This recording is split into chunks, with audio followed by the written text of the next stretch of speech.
अच्छा दोस्तों, आप पहले ये वीडियो देखो। मैं कर्नाटक गया था, पता लगा टीपू सुल्तान के वंशज वहां रिक्शा चला रहे हैं। और मैं कलकत्ता गया था, बहादुर शाह जफर के परिवार के लोग वहां एक घर में बर्तन मांज रहे हैं। मौलाना, याद कान खोल कर सुन लो, जिस दिन हिंदू जगेगा उस दिन कहीं रिक्शा चलाते हुए या कहीं बर्तन मांजते हुए दिखाई दोगे। इसके अलावा कोई ठोर ठिकाना नहीं बचेगा। और फिर आप ये ट्वीट देखो।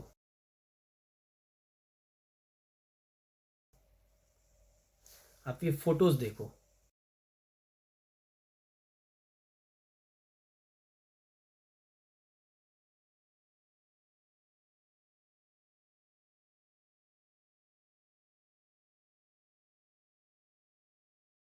ये सारी ट्वीटें देखो।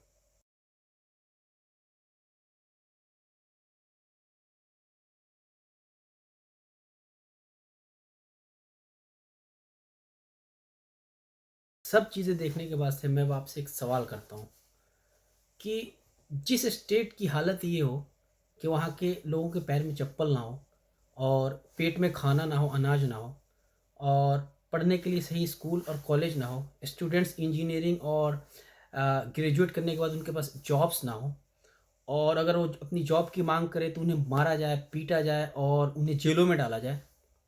जब कोरोना कोविड आ जाए तो उनकी इलाज करने के लिए कोई हॉस्पिटल ना हो, ऑक्सीजन के बगैर वो मर रहे हों।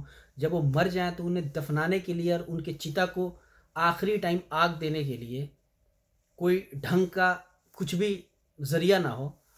और जिस स्टेट का चीफ मिनिस्टर पूरी कंट्री में सबसे ज़्यादा बजट यूपी में जाता है, और उस स्टेट का चीफ मिनिस्टर ये छोटी सी बेसिक चीज़ें अगर अपनी आवाम को नहीं दे पाता हो, और अगर ये सारी चीज़ों से आपको 5 सालों तक महरूम रखा गया, और 5 साल के बाद जब इलेक्शन का टाइम आया तो आपसे वो क्या बात कर सकते हैं? आप समझो, कसम से दिमाग लगाओ, अपनी ज़िंदगी बचाओ, आने वाली नस्ल को बचाओ। अगर आप देखो, ये ज़हर देखो, क्योंकि इनके पास कुछ भी नहीं है। समझो इस बात को, इनके पास कुछ भी नहीं है। ये वही बात है, फूट डालो और शासन करो।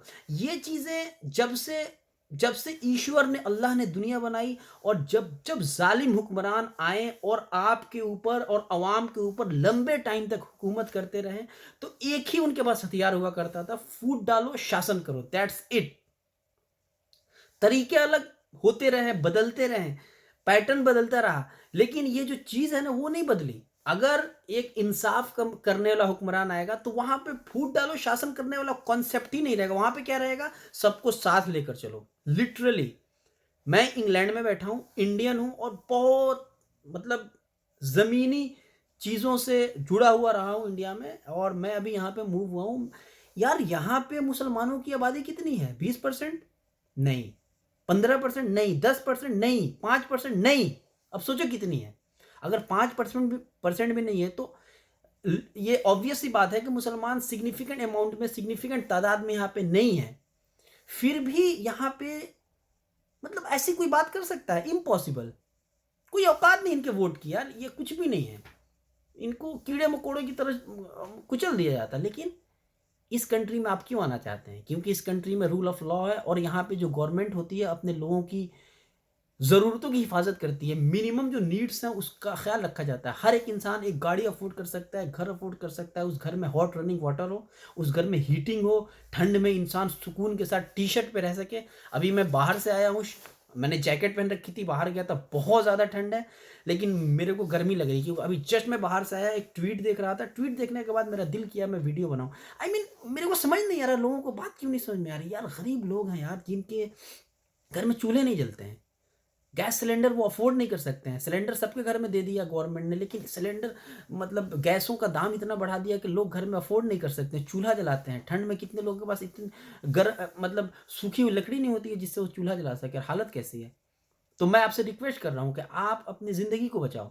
मैं ये नहीं कह रहा किसे वोट दो किसे ना दो। आप देखो किसने क्या किया यार। इतनी नफरत जिस स्टेट में, मैं ये मानता हूँ कि मुसलमान की आबाद 30 to 40% होगी, और यानी रेशियो ये हो कि जिस स्टेट की आबादी करोड़ों में हो और मुसलमान करोड़ों में हो, हिंदू भी करोड़ों में हो, उसमें अगर नफ़रत ऐसी फैलाई जाएगी, तो उसमें एनार्की के सिवा और क्या फैलेगा? हाँ, इसमें कोई डाउट नहीं है कि इस नफ़रत से फ़ायदा कुछ लोगों को भी होता है और उनकी तादाद भी सिग्निफिकेंट होती है।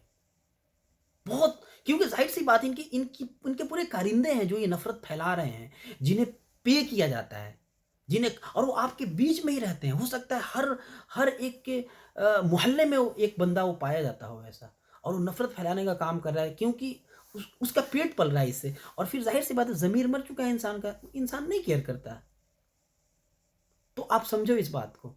नफ़रत फैलाने वाले जितने लोग हैं, उन्हें जवाब दो, पता है किस चीज़ से? सिर्फ़ एक ही चीज़ है आपके पास और आपकी बहुत कदर है। आप याद रखो आपकी कदर है, और मैं आपको एक एक सिनेरियो पेश करता हूँ। कैसे हाथ जोड़कर प्राइम मिनिस्टर हो, चीफ़ मिनिस्टर हो, होम मिनिस्टर हो, हाथ जोड़कर आपके घर के पास आता है और ज़रूरत पड़ने पर ऐसे गिर के आपके पैर को पकड़ लेता है। पता है क्यों? आपकी एक वोट। बहुत बड़ी ताकत है, डेमोक्रेसी में यही ताकत है। हर इंसान का वोट काउंट होता है और आप कीमती हो अपनी वोट की वजह से। मैं आपको आपके रब का वास्ता देता हूँ, ईश्वर, विष्णु, भगवान, अल्लाह का वास्ता देता हूँ। आप इनके मुँह पे तमाचा मारो अपने वोट से, और याद रखना, कभी भी पॉलिटिकल लीडर को अपना रोल मॉडल मत बनाना। वो हमारा नौकर है और उसका काम है सर्व करना। अगर वो सर्व करता है तो उसको वोट दो, अगर वो सर्व नहीं करता है तो उससे सवाल करो, डिमांड करो। आपकी सवाल का जवाब नहीं देता, आपकी डिमांड को पूरा नहीं करता है, उसको तमाचा मारो अपने वोट से। किसी और को वोट दो, किसी और को लाओ। वो काम नहीं करता, उसको बदलो, फिर दूसरे को लाओ। जब ऐसे शफल करते रहोगे ना, इनका अहंकार आपके खिलाफ इस्तेमाल नहीं होगा। आप मेरी बात को समझो। लंबी हो गई थोड़ी वीडियो, बट मैं आपसे रिक्वेस्ट करता हूँ, आई डोंट नो, मैं इतना बड़ा कोई इन्फ्लुएंसर नहीं हूँ, यूट्यूबर नहीं हूँ, बहुत बड़ा कोई बहुत बड़ी शख्सियत नहीं हूँ, तो मेरी वीडियो कहाँ तक पहुँचेगी, लेकिन मैं आपसे रिक्वेस्ट करता हूँ, आप प्लीज़ इस बात को समझो।